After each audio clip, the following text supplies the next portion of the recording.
귀한 찬양 너무 감사합니다. 네. 위로가 되는 찬양이네요. 네. 우리 자주 좀 설하고 우리 다시 한번 박수로 한번 격려하도록 하겠습니다. 감사합니다. 예, 우리 시간 함께 보신 하나님의 말씀은 우리 창세기 29장 1절에서 8절까지 있는 말씀입니다. 창세기 29장 1절에서 8절까지 있는 말씀 교독합니다. 제가 한 절 보고 여러분이 한 절 보고 우리 번갈아가면서 읽겠습니다. 야곱이 발행하여 동방 사람의 땅에 이르러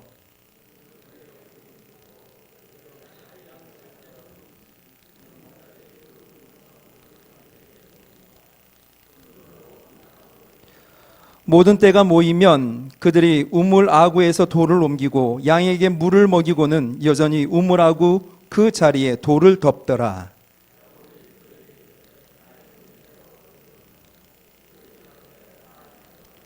야곱이 그들에게 이르되 너희가 나홀의 손자 라반을 아느냐? 그들이 가로되 아노라.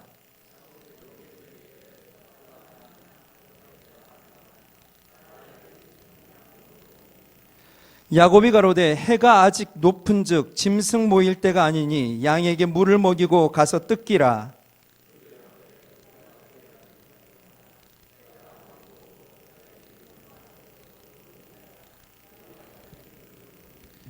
아멘. 할렐루야. 하나님의 크신 사랑과 은총이 오늘 육부 예배에 나오신 모든 이들에게 충만하시길 주님의 이름으로 축원합니다. 우리 옆사람 같이 한번 인사합시다. 하나님이 당신을 사랑하시니 저도 당신을 사랑합니다. 네, 사랑합니다. 감사합니다. 반갑습니다. 오늘 창세기 29장 1절에서 8절까지 있는 말씀을 통해 먼저 가서 기다리는 특권을 누리라. 먼저 가서 기다리는 특권을 누리라 라는 제목으로 하나님 말씀 전하도록 하겠습니다.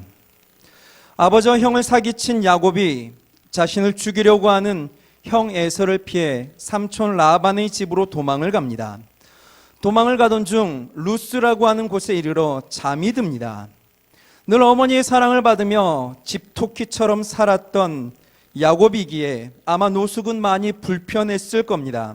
게다가 강도나 맹수의 위협, 막막한 장래, 낯선 곳에 대한 두려움, 그리고 에서에 대한 공포, 이런 것들로 인하여 심경도 참 복잡했을 겁니다. 잠이 오겠습니까? 불편한 돌베개를 베고 아마 이 생각 저 생각 오랜 시간 동안 뒤척였을 겁니다. 그러다 문득 잠이 들었는데 꿈을 꿉니다. 꿈에 사닥다리가 서 있습니다. 그리고 그 꼭대기는 하늘에 닿아 있었습니다.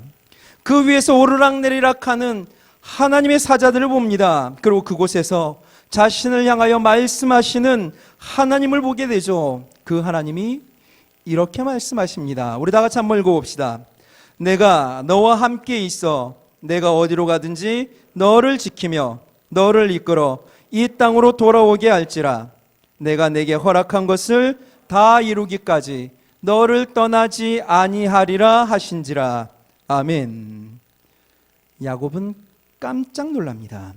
이 당시 이곳에 살아가고 있던 사람들은 각 민족마다 지배하는 신이 따로 있다고 믿었습니다. 그리고 그 신들은 자신들의 영토만 통치한다고 생각했습니다.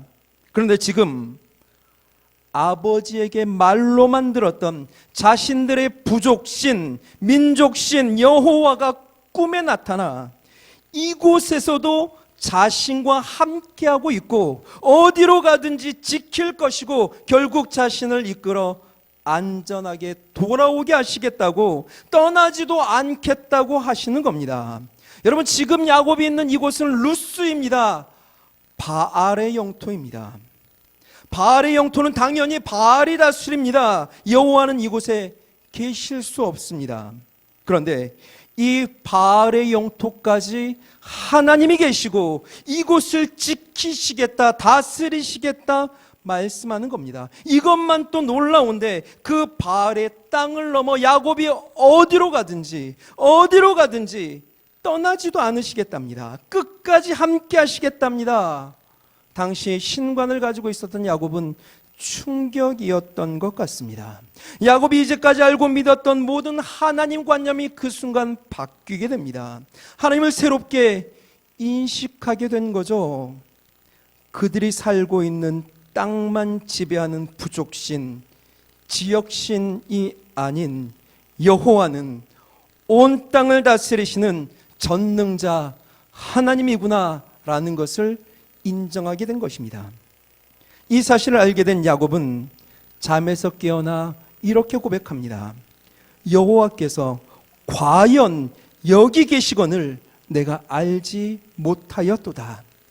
이에 두려워하여 이르되 두렵도다. 이곳이여 이것은 다름 아닌 하나님의 집이요 이는 하늘의 문이로다. 그리고 그곳 이름을 하나님의 집 베델이라 부릅니다. 여기에서 벳은 집이라는 뜻입니다.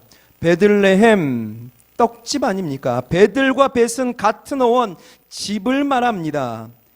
엘은 히브리어 알렙에서 왔는데 알렙은 힘센 자 곧 하나님을 말합니다. 그래서 성경에 엘이라고 하는 글자가 나오면 하나님이구나 생각하시면 됩니다. 엘샤다이 전능하신 하나님, 브니엘 하나님의 얼굴, 엘리사 여호와의 구원, 하나님의 구원. 똑같이 야자나 아자가 들어가도 하나님입니다. 히스기야 하나님의 힘, 여호수아 여호와의 구원. 또 엘과 야자가 동시에 들어가는 이름도 있죠. 엘리야 여호와는 하나님. 우리는 보통 구약의 하나님을 공의의 하나님, 진노의 하나님, 질투의 하나님이라 이야기를 합니다. 그래서 하나님에 대하여 이야기를 하면 공포죠. 그런 이미지가 있습니다. 그런데 이 베델, 하나님의 집에서 야곱이 경험한 하나님은 야곱을 공의로 심판하여 사기꾼이라 몰아붙이지 않습니다. 부모의 가슴에 대못을 받고 하나뿐인 형을 속이고 원수로 만든 도망자를 향하여 진노로 윽박지르지도 않으십니다. 모든 것이 막막하고 불안한 그 야곱을 향해 그저 내가 하나님이다, 내가 너를 지키겠다, 내가 너와 함께하겠다, 너로 평안히 돌아오게 할 것이다, 너를 떠나지 않겠다 말씀하십니다. 야곱이 알고 있었던 그 진노, 그 공의, 그 질투 아닙니다. 사랑입니다.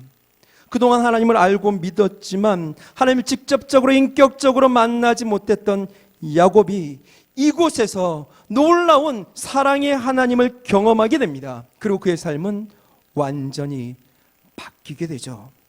여러분, 누구나 하나님을 인격적으로 만나게 되면 삶의 궤적이 바뀝니다.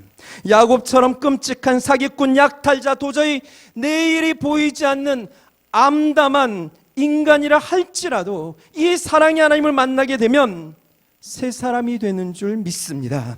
하나님 만나면 누구나 새 삶이 시작됩니다. 상처는 치유되고 새로운 미래의 희망이 싹트게 될 줄 믿습니다. 하여 한 살이라도 어려서 하나님 만나야 됩니다. 한 살이라도 어릴 때 하나님 만나야 됩니다. 여러분, 이제 곧 이 끔찍한 코로나를 뚫고 중고등부 수련회가 있습니다. 16일, 23일 저녁 7시입니다. 부흥회로 2번에 걸쳐 진행됩니다. 우리 아이들 하나님 만나면 바뀔 줄 믿습니다. 틀림없이 새 삶이 시작될 것입니다. 방역을 철저히 행하고 방역 수칙 지키고 안전하게, 그러나 은혜스럽게 진행할 겁니다. 함께 기도해 주십시오. 관심 가져 주십시오. 그리고 또 우리 아이들 꼭 참석할 수 있도록 독려해 주십시오. 겨울에는 인플루엔자와 코로나가 겹치게 되면 어찌 될지 어느 누구도 장담하지 못한답니다. 8월 16일, 23일 저녁 7시 2번 부흥회입니다. 함께 동참해 주시길 주님의 이름으로 부탁드립니다. 부탁드립니다. 온 우주가 베델입니다. 하나님의 집입니다. 모든 것을 다스리시는 분이 여호와 하나님이며 그분이 지금까지 또 앞으로도 자신을 지키신다라고 하는 이 확신을 가진 야곱은 다시 여러 날을 걸어서 동방 사람의 땅에 도착합니다. 하란이라고도 하고 혹은 밧단 아람이라고 하는 곳입니다. 밧단 아람은 아람의 평야라고 하는 말입니다. 야곱이 살던 집에서 하란까지는 대략 500마일, 약 800km나 되는 거리입니다. 울산에서 서울까지 대략 한 400km 정도 되죠. 보통 사람은 평균 12시간에 하루 종일 걸으면 한 50km 걷는답니다. 빨리 걸으면 80km 걷는다죠. 그럼 최소 매일 50km를 걸었다고 한다면 16일이 걸렸을 겁니다. 빨리 걷는다 하더라도 10일 이상이 걸립니다. 하나님을 만난 다음 야곱, 이 거리 어떻게 걸었을까요? 모르긴 몰라도 구름을 걷듯 약간의 흥분과 기대에 가득 차 걷지 않았을까요? 그렇게 걸어와서 보았는데 우물이 있습니다. 그리고 아구에는 큰 돌이 막혀 있습니다. 양 세 떼가 그 주위에 쉬고 있었습니다. 물론 물이 귀한 곳이라 낭비되지 않도록 큰 돌로 우물 아구를 눌러 놓았다 생각할 수 있었습니다. 그리고 모든 양떼들이 모이면 돌을 옮기고 한꺼번에 물을 먹인다라고 하는 이야기를 들었습니다. 그리고 다 먹이면 다시 우물 아구 그 자리에 또 돌을 덮어 놓는답니다. 성경은 우물가에 양 세 떼가 누워 있다고 말을 합니다. 그리고 모든 떼들이 모이면 물을 먹인답니다. 몇 마리나 될까요? 열심히 찾아보았더니 보통 이 당시 양떼의 규모는 적게는 20마리, 많게는 200마리까지 보는 것이 일반적이랍니다. 그럼 평균 잡아서 한 100마리 정도라고 합시다. 한 떼당. 그러면 세 떼라고 하면 최소 한 300마리 정도 됩니다. 모르긴 몰라도 빠글빠글 거리지 않겠습니까? 이 양들에게 물을 다 먹이려면 시간은 또 얼마나 걸릴까요? 한 마리라도 내 양을 먼저 먹여야 빨리 돌아가 쉴 수 있는 것 아닙니까? 그리고 그 양에게 조금이라도 더 풀을 뜯길 수 있는 거 아닙니까? 여러분이라고 한다면 어떻게 하시겠습니까? 물이 귀한 곳이라고 한다면 최대한 빨리 가서 한 놈이라도 내 양에게 더 먼저 먹여야 되지 않겠습니까? 그렇게 하는 것이 시간을 아끼는 법이죠. 내 양을 잘 키우는 지혜입니다. 우리가 버스장에서 줄을 서는 이유가 뭡니까? 내가 먼저 왔으니까 내가 먼저 타겠다. 그러면서 난 시간을 좀 줄이겠다. 난 편하게 앉아서 가겠다. 이런 내용 아닙니까? 이게 가장 기본적인 질서입니다. 당연한 상식입니다. 먼저 왔으니 먼저 내 양을 먹이고 일찍 돌아가겠다. 이게 무슨 문제가 되겠습니까? 도대체 물을 아끼면 얼마나 아낄 수 있을까요? 게다가 나중에 오는 것들은 어떻게 하다 나중에 오는 거겠습니까? 그들은 제 나름대로 자기 양들에게 도움되는 무엇인가를 하다 온 게 아니겠습니까? 가령 풀을 더 뜯겼다든가 털 손질을 더 했든가 아니면 급히 가면 다칠 수 있으니까 일부러 천천히 걸렸다든가 우리가 다 알지 못하지만 뭔가를 했기 때문에 늦은 게 아니겠습니까? 그럼 그렇게 되면 처음엔 별로 차이가 없을 겁니다. 당연하겠죠. 그런데 이것이 시간이 길어지고 언젠가 양들을 매매하려고 할 때 차이 나지 않을까요? 늑장 피우고 풀을 조금 더 뜯기고 털 손질 더 한 것들이 더 좋은 값을 받지 않겠습니까? 먼저 와서 하염없이 기다린 나는 그러면 너무 손해인 거죠. 이걸 도대체 어디에 하소연하겠습니까? 그런데 이 먼저 온 목자들 아랑곳하지 않습니다. 게다가 지금은 한낮입니다. 빨리 물을 먹이면 그 양들에게 조금 더 풀을 뜯길 충분한 시간이 있습니다. 그런데 이 속 좋은 양반들, 뒤에 언제 올지도 모르는 자기 양들을 위해 무언가를 할 줄도 모르는 그 사람들을 하염없이 기다리겠답니다. 그 모습이 이해가 안 되는 야곱이 결국 이렇게 말을 하죠. 야곱이 가로되 해가 아직 높은즉 짐승 모일 때가 아니니 양에게 물을 먹이고 가서 뜯기라. 그런데 더 놀라운 것은 그곳에 있는 어느 누구도 이 지극히 상식적인 야곱의 말에 찬성하지 않습니다. 그러면서 이렇게 말합니다. 그들이 가로되 우리가 그리하지 못하겠노라. 우리가 그리하지 못하겠노라. 때가 다 모이고 목자들이 우물 아구에서 돌을 옮겨야 우리가 양에게 물을 먹이느니라. 바보입니까? 아니면 순진한 겁니까?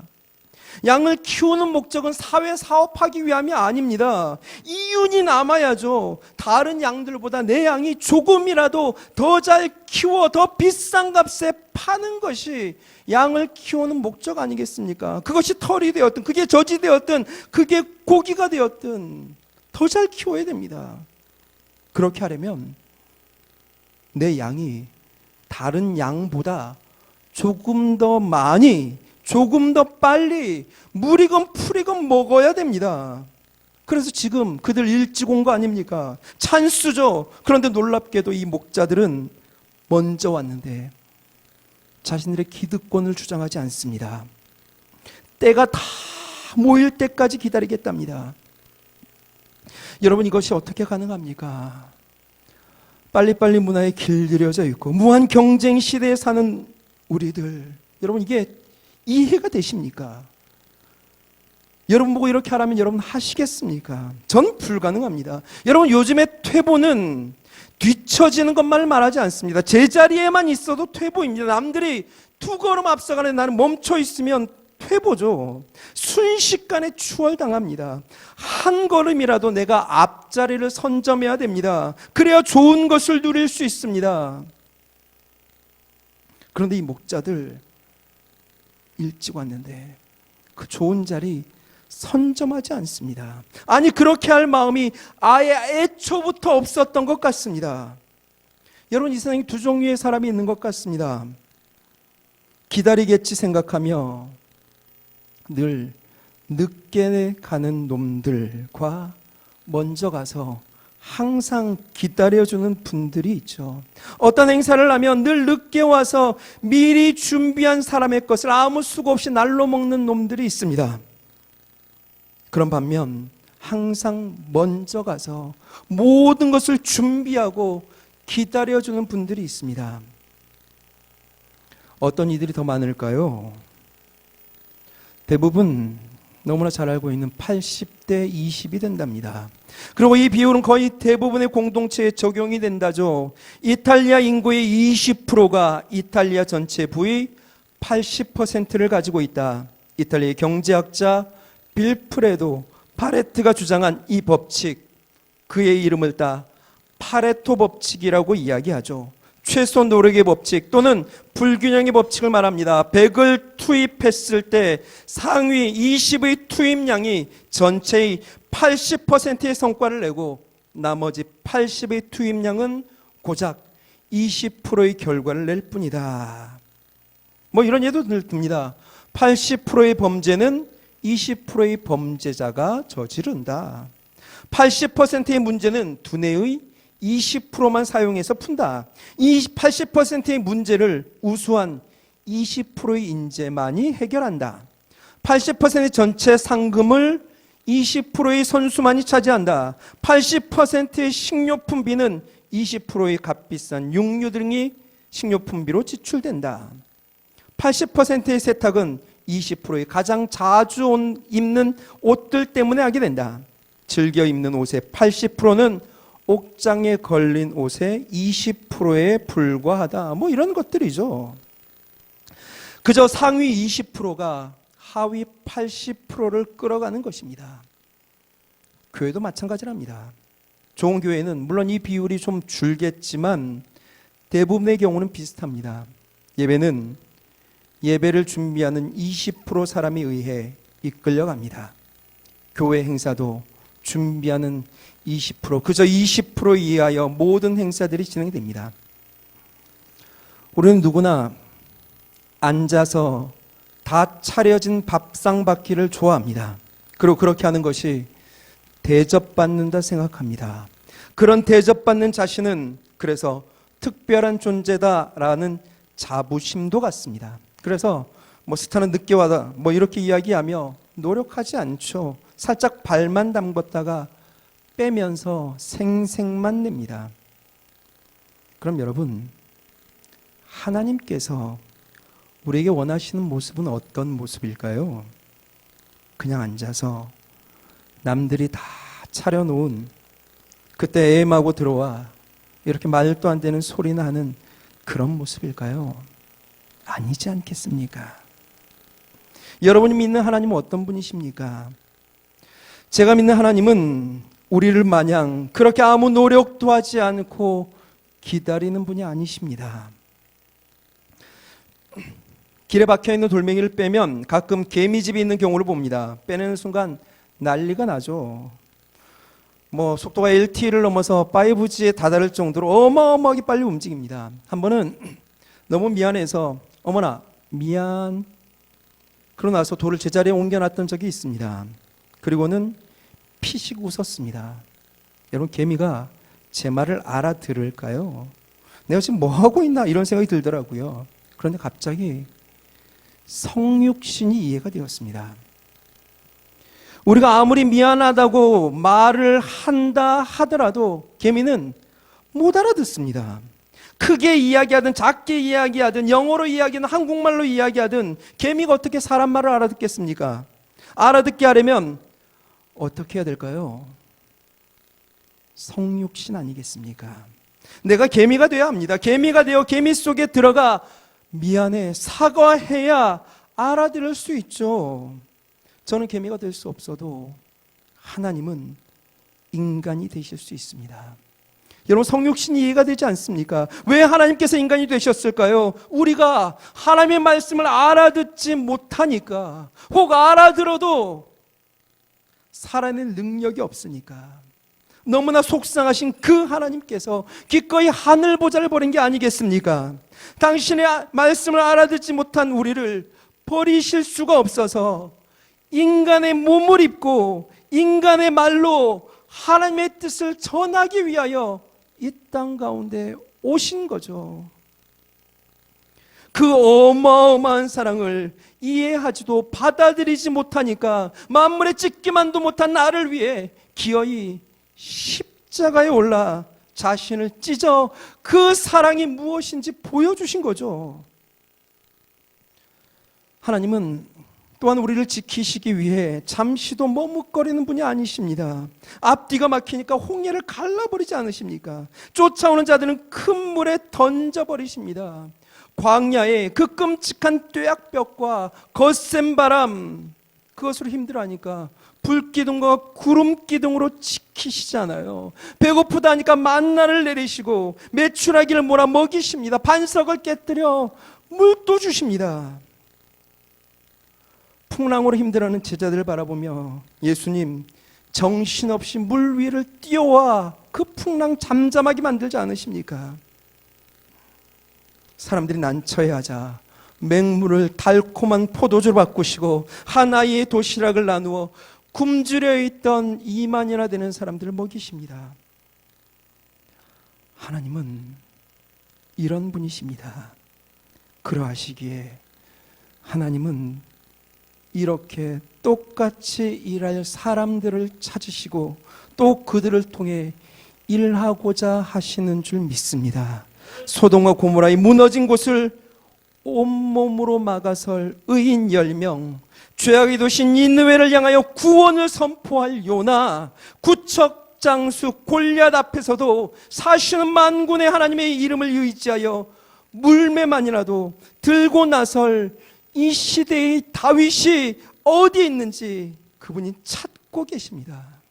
그 하나님께서 우리로 너희도 이와 같이 하라 하십니다. 머뭇거리지 말고 멀찌감치 떨어져 팔짱 끼고 바라보지만 말고 뒷짐지고 누가 먼저 하겠지 눈치만 살피지 말고 조금 힘들고 조금 귀찮겠지만 먼저 나아가 그 자리를 지키길 원하시는 겁니다. 늦게 오는 사람, 바쁜 사람을 위해 먼저 시간을 쪼개고 희생하고 헌신하는 먼저 기다리는 사람 되라 명하십니다. 80대 20법칙, 여러분은 80이십니까? 20이십니까? 저는 소돔과 고모라를 무너뜨리게 만든 80%가 안 되었으면 좋겠습니다.